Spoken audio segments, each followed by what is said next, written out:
تبارك الذي نزل الفرقان على عبده ليكون للعالمين نذيرا۔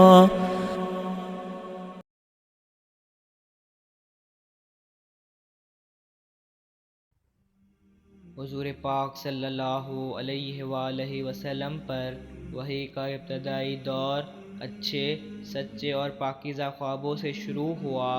آپ خواب میں جو کچھ دیکھتے وہ صبح کی روشنی کی طرح صحیح اور سچا ثابت ہوتا۔ پھر من جانب قدرت آپ تنہائی پسند ہو گئے اور آپ نے غار حرا میں خلوت نشینی اختیار فرمائی اور کئی دن اور رات وہاں مسلسل عبادت اور یاد الہی و ذکر میں مشغول رہتے۔ جب تک گھر آنے کو دل نہ چاہتا توشہ ہمراہ لیے ہوئے وہاں رہتے۔ توشہ ختم ہونے پر ہی اہلیہ محترمہ حضرت ختیجہ رضی اللہ تعالی عنہا کے پاس تشریف لاتے اور کچھ توشہ ہمراہ لے کر پھر وہاں جا کر خلوت گزیں ہو جاتے۔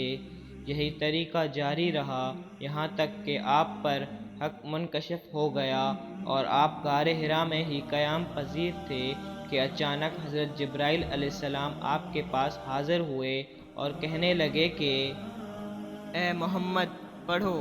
آپ فرماتے ہیں کہ میں نے کہا کہ میں پڑھنا نہیں جانتا۔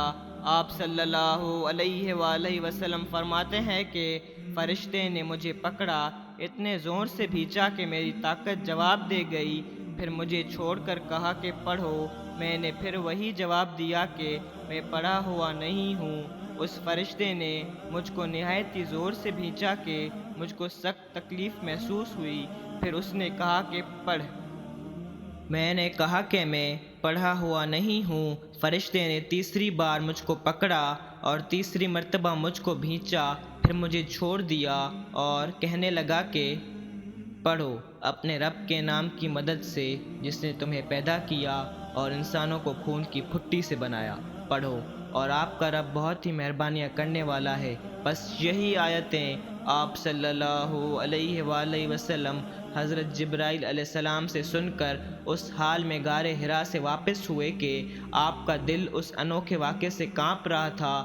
آپ صلی اللہ علیہ وآلہ وسلم حضرت ختیجہ کے پاس تشریف لائے اور فرمایا کہ مجھے کمبل اوڑھا دو، مجھے کمبل اوڑھا دو۔ لوگوں نے آپ صلی اللہ علیہ وآلہ وسلم کو کمبل اوڑھایا۔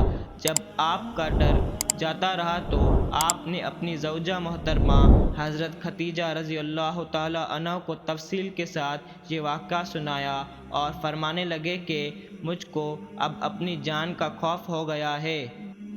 آپ کی اہلیہ محترمہ حضرت ختیجہ رضی اللہ تعالی عنہا نے آپ کی دھارس بندھائی اور کہا کہ آپ کا خیال صحیح نہیں ہے، خدا کی قسم آپ کو اللہ کبھی بھی رسوا نہیں کرے گا۔ آپ تو اخلاق فاضلہ کے مالک ہیں، آپ تو کنبہ پرور ہیں، بے کسوں کا بوجھ اپنے سر پر رکھ لیتے ہیں، مفلسوں کے لیے آپ کماتے ہیں، مہمان نوازی میں آپ بے مثال ہیں اور مشکل وقت میں آپ امر حق کا ساتھ دیتے ہیں۔ ایسے اوصاف حسنہ والا انسان یوں بے وقت ذلت و خواری کی موت نہیں پا سکتا۔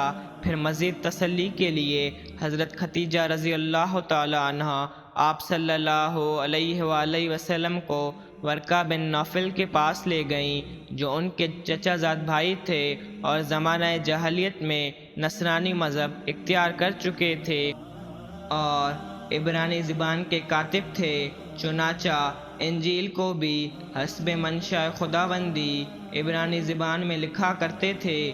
انجیل سریانی زبان میں نازل ہوئی تھی، پھر اس کا ترجمہ عبرانی زبان میں ہوا۔ ورقہ اسی کو لکھتے تھے۔ وہ بہت بوڑھے ہو چکے تھے، یہاں تک کہ ان کی بینائی بھی رخصت ہو چکی تھی۔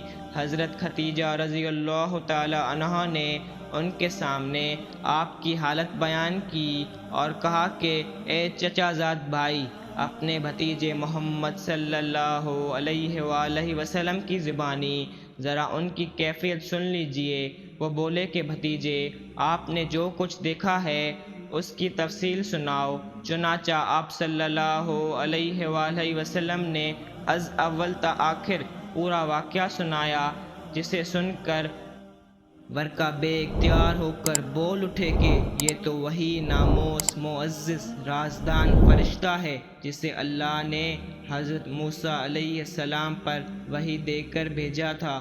کاش میں آپ کے اس عہد نبوت کے شروع ہونے پر جوان عمر ہوتا، کاش میں اس وقت تک زندہ رہتا جب کہ آپ کی قوم آپ کو اس شہر سے نکال دے گی۔ رسول کریم صلی اللہ علیہ وآلہ وسلم نے یہ سن کر تعجب سے پوچھا، کیا وہ لوگ مجھ کو نکال دیں گے؟ حالانکہ میں تو ان میں صادق و امین و مقبول ہوں۔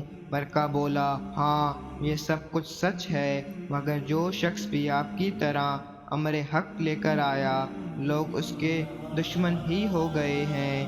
اگر مجھ کو آپ کی نبوت کا وہ زمانہ مل جائے تو میں آپ کی پوری مدد کروں گا۔